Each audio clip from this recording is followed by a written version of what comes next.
5월 8일 화요일 황장수의 뉴스 브리핑입니다. 오늘 어버이날입니다. 어버이날은 그런 노는 날이 아니네요. 자, 뉴스 브리핑 시작하겠습니다. 지금 미국하고 북한하고의 정상회담이 지연되고 있습니다. 빨리 진행될 것처럼 보였는데요.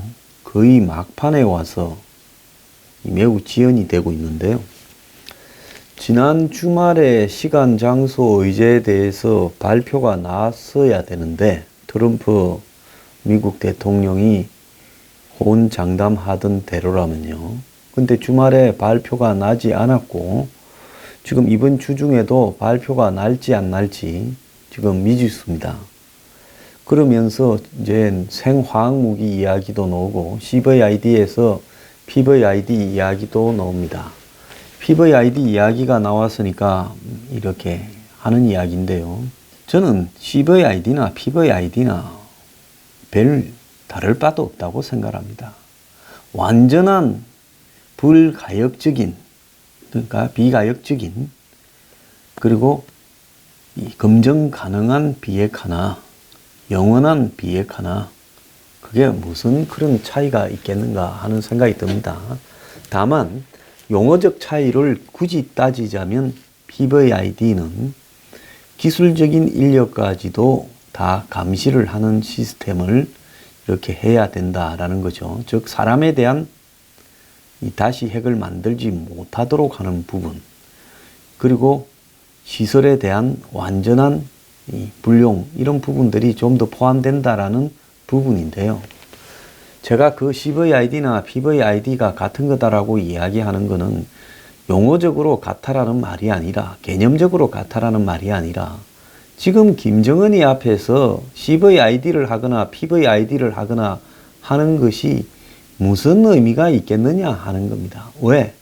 김정은이 자기 머릿속에서 내가 이거 죽어도 비핵화를 해야 되겠다 말하지 않는 이상, 머릿속에서 자기가 자신에게 말하지 않는 이상, 그 머릿속을 스캔해서 정말로 김정은은 비핵화를 원하고 있다는 걸 확인하지 않는 이상은 나머지 모든 비핵화라는 부분들이 크게 의미가 없다라는 부분입니다. 왜?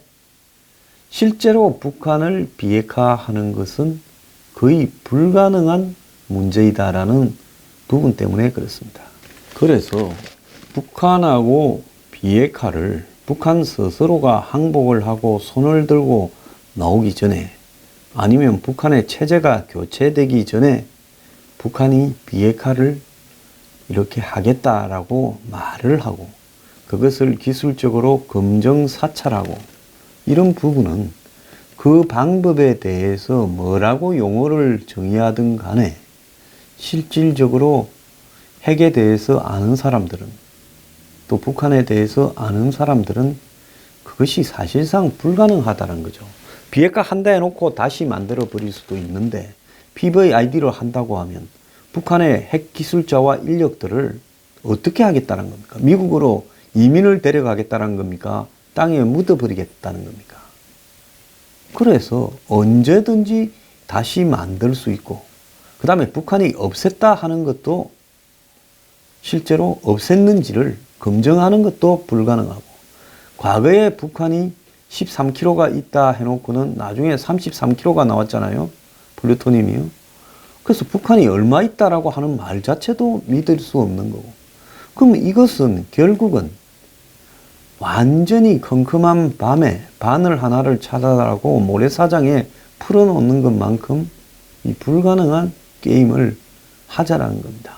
그러면 서로가 다 속아주는 척 속는 척하고 그냥 북한의 비핵화에 대해서 강한 이름을 붙이고 적당히 무마하자. 이것이 북의 비핵화의 사실상의 본질이라는 겁니다. 그런데 여기에 지금 막판에 빨리 날짜도 안 잡히고 시간도 장소도 안 잡히면서 지연되고 있어서 여러 가지 이야기가 나오고 있는데요. 그 이야기 중에 하나는 트럼프가 정중동을 하면서 극적인 효과를 노리고 있다. 지금 트럼프는 이란하고의 핵 문제가 현재 시급하게 터졌습니다.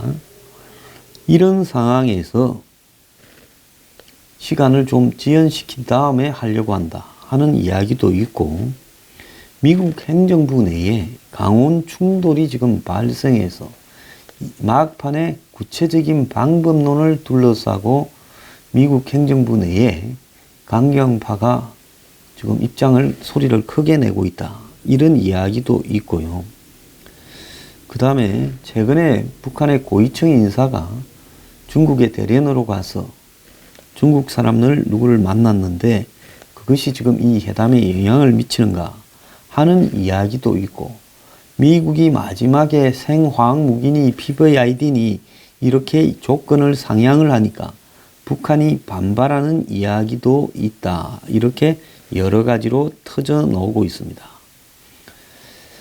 자, 그런데 이 트럼프가 어제는 일정을 공개하지 않고 아무 일정이 없이 지금 정중동을 해서 폭풍 정야를 방불케 한다라는 이야기가 나왔는데요. 트럼프가 가장 나쁜 협상으로 이렇게 이야기한 미국 이란 간의 핵협정 부분을 맹비난을 하면서 트럼프가 북한과의 쉬운 비핵화 협상은 하지 않겠다라는 의지를 우회적으로 드러낸 거 아니냐라는 이야기도 나옵니다.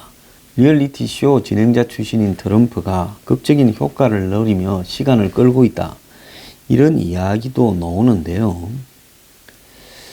지금 그것보다는 매사를 그런 식으로 사람의 특성에 맞추는 것은 저는 옳지 않다고 보고요. 미국 정상회담 발표를 지금 마냥 미룰 수 없는 상황에서 뭔가 내부에 사연이 생긴 게 아닌가, 이런 이야기까지 나오고 있습니다. 그래서 미국이 CVID에서 PVID를 이야기하고 생화학 무기와 대량 파괴 무기 WMD까지 거론하는 등 조건을 높이면서 미북 간에 기싸움이 발생하는 모습이 보이고 있다는 거죠. 자, 그러면 여기서 하나 의문이 있습니다. 미국은 처음부터 이렇게 해서 협상 조건으로 북한에 이야기를 했으면 초창기에 아예 협상이 깨지든가, 안 그러면 북한이 입장이 나오도록 하면서 이후에 그럼 입장 때문에 못한다, 우리는 이 조건이 돼야 한다, 이런 식으로 압축을 해가지 왜 다 된 것처럼 이야기를 하고 시간 일정 발표만 남았다고 하는 시점에 와서 뒤늦게서야 이렇게 내부에 마치 뭔가가 문제가 생긴 듯 이러는가.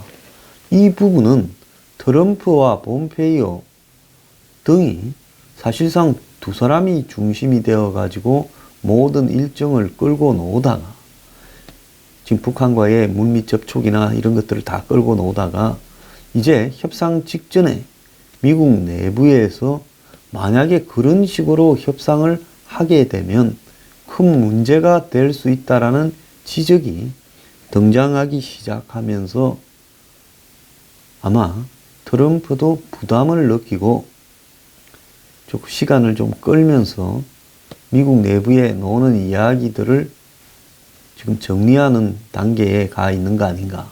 근데 이 정리라는 것이 북한에 대한 비핵화에 대한 조건을 이야기하는 부분일 건데 그 정리가 쉽게 합의가 될 수 있겠느냐 하는 이야기가 지금 나오고 있습니다. 그래서 두 가지가 보통 나오고 있는데, 트럼프 행정부에서 협상 카드용으로 막판에 PVID나 생화학 무기나 대량 살상 무기를 이야기하고 있다, 이런 이야기도 있고, 행정부 내에 핵심의 강원파 간의 주도권 싸움이 벌어져 가지고 있는 거 아닌가 하는 문제도 나오고 있습니다.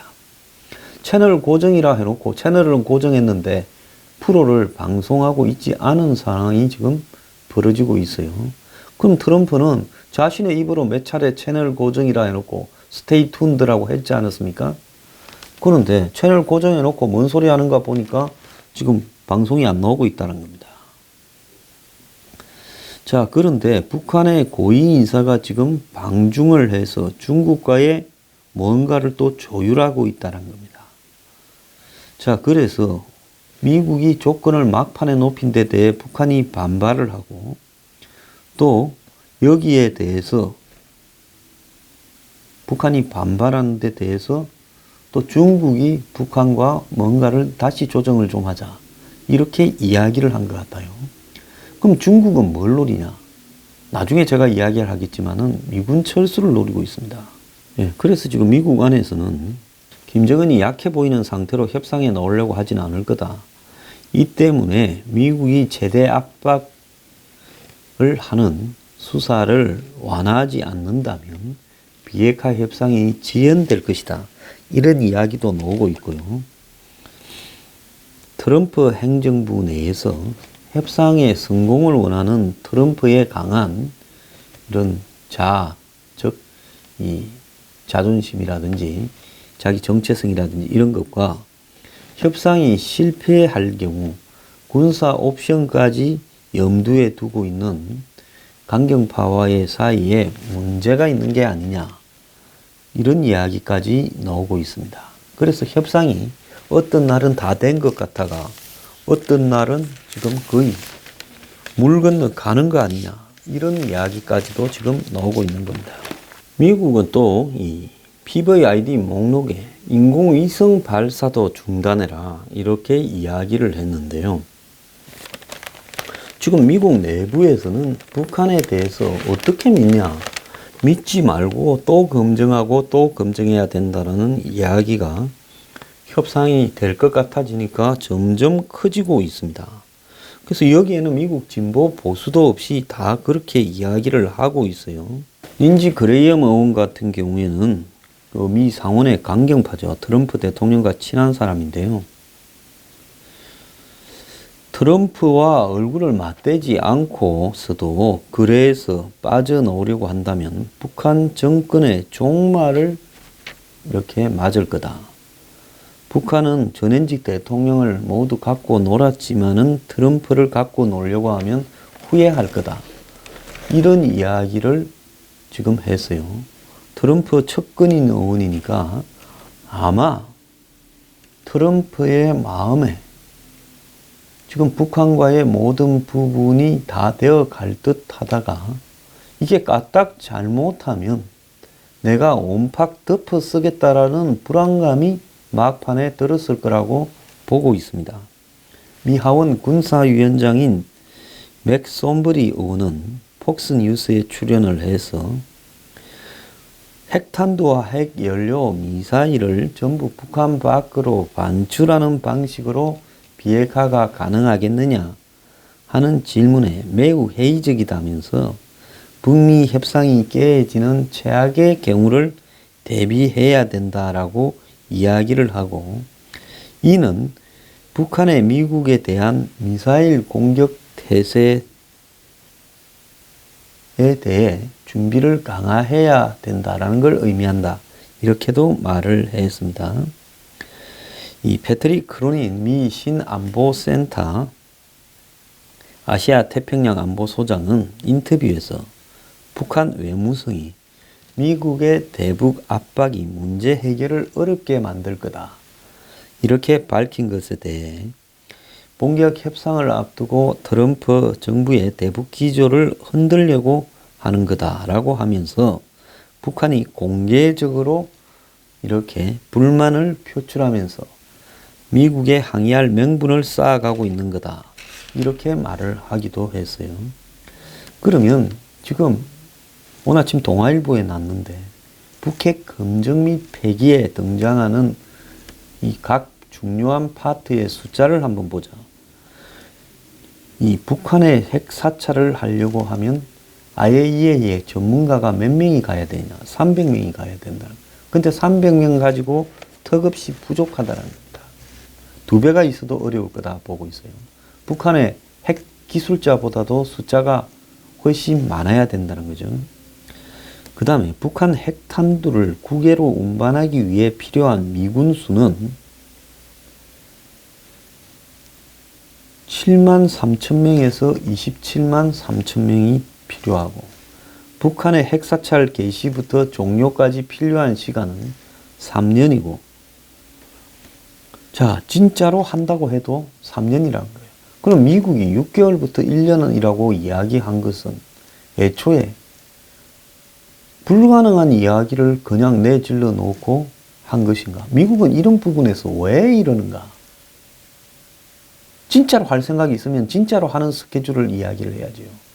그러면 한국이 트럼프 정치 스케줄에 맞추어서 2년 반 동안에 비핵화를 하겠다라고 내놓은 것도 안 하려고 하니까, 얼렁뚱땅 하려고 하니까 이렇게 이야기한 거 아니냐. 그런 의심을 가질 수밖에 없습니다.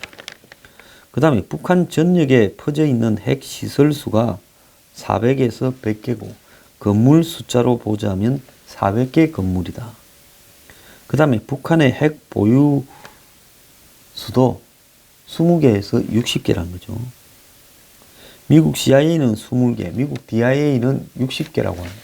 미국 안에서도 실제로 북한이 몇 개를 가졌는지 모른다는 겁니다. 그러면 북한은 비핵화를 어떻게 하느냐? 남아공식으로 북한이 핵시설을 자발적으로 신고하고 그걸 검증하는 방식으로 하겠다. 이렇게 이야기를 하는데요. 북한이라는 나라는 핵을 과연 남아공식으로 해서 없앨 생각이 있느냐? 남아공은 진짜 없앨 의지를 가지고 있기 때문에 핵이 없어졌지요. 그런데 북한은 남아공하고는 아주 다르지 않느냐? 남아공이 핵을 가질라 한 거는 1975년에 남아공 바로 옆에 이 앙골라에 쿠바군이 소련의 사주를 받아서 포르투갈의 식민지에서 이제 그 독립을 한 앙골라에 쿠바군이 5만 명이 주둔을 했습니다. 그러면서 소련의 팽창주의에 영향을 받은 이 앙골라, 쿠바군이 남아공을 침공할까봐. 그때 남아공은 백인 소수 정부였잖아요. 그러니까 남아공의 정권이 굉장히 취약할 수 있죠. 다수의 국민은 흑인인데 이 아파르트 헤이트라고 해가지고 분리 정책을 쓰고 인종차별을 하는 국가였습니다. 그때 남아공의 백인 정부는 한마디로 미국 등 서방으로부터도 경제 제재를 받고 영국 연방에도 가지 못하고 국제적으로 고립됐는데 쿠바군이 앙골라에 5만 명이 주둔하고 그리고 흑인들 편에 서서 백인 정권을 타도해야 된다 이야기하고 그리고 이제 폭동도 남아공 내부에서 일어나고 안보 상황이 최악이었죠. 그래서 남아공의 백인 지도부가 스스로 인종차별을 철폐하는 쪽으로 선택을 하면서 이제 서방의 지원을 받게 되면서 핵이 필요 없게 되니까 93년에 핵 포기를 선언한 겁니다. 자, 그는 국제사회와의 남아공의 데클라크 대통령이 이야기했어요. 국제사회와의 새로운 관계 설정을 위해 핵 무기를 포기한다. 왜? 소련이 붕괴돼서 쿠바군이 사라져버렸어요. 앙골라에서. 그 다음에 이제 흑인 넬슨 만델라가 주도하는 아프리카 민족회의에 정권을 넘겨주는 과정에서 이 자신들이 타협을 하려고 하는 백인들의 반발하는 백인 소수 거부 세력들이 핵무기를 탈취해가지고 내부에서 또 싸움을 벌이려고 할 우려가 있었기 때문에 스스로 없앨 필요가 있어서 확실히 없앴던 겁니다. 그러니까 이 남아공식으로 북한이 할 가능성은 없다는 거죠. 한때 트럼프 대통령과 각별한 관계라고 소문이 난 니키 헤일리 유엔 대사가 요즘 또 트럼프 대통령하고 관계가 상당히 이렇게 소원하다라고 오늘 신문에도 나왔습니다. 이 사람이 미국의 CBS 뉴스와의 인터뷰에서 북한이 미국을 위협할 경우 북한에 어떤 일이 벌어질지 정확히 상기시켜주기 위해 그동안 대북 발언 수위를 조절해 왔는데 누구도 전쟁을 원하지 않지만은 대북 전쟁은 옵션 중에 하나다라고 하면서 지금 대화 분위기 속에서도 강경 발언을 했습니다. 니키 헤일리 이 유엔 대사는 트럼프 대통령이 싫어하는 발언도 하는 사람으로 알려졌는데요. 최근에 트럼프 대통령하고 관계가 매우 안 좋아졌다 그래요. 근데 이런 유엔 대사가 지금 북한이 이 협상을 통해서 진실로 비핵화를 하지 않으면 전쟁도 불사하겠다라는 이야기까지 했습니다. 그래서 전체적으로 볼 때 이 미국 내부에서 지금 북한의 비핵화를 둘러싸고 막판에 이 다양한 압력들이 제기되고 있습니다. 이러다 보니 아마 트럼프도 부담을 느끼게 될 거예요. 그걸 다 깔아뭉개고 폼페이오하고 둘이 밀고 가서 세게 할 때는 문제가 되고, 폼페이오도 지금 자기가 CIA 국장이고 국무부 장관으로서 이걸 지금 다 끌고 왔는데 여기서 협상이 잘못되면 자신의 정치적 경력에 치명타가 되는 상황이 벌어졌을 겁니다. 그리고 여기저기서 수많은 데서 미국 국방부를 비롯해서 트럼프와 폼페이오의 이런 식으로 협상이 되면 안 된다라고 지금 문제 제기가 이렇게 되고 있었던 걸로 보여요.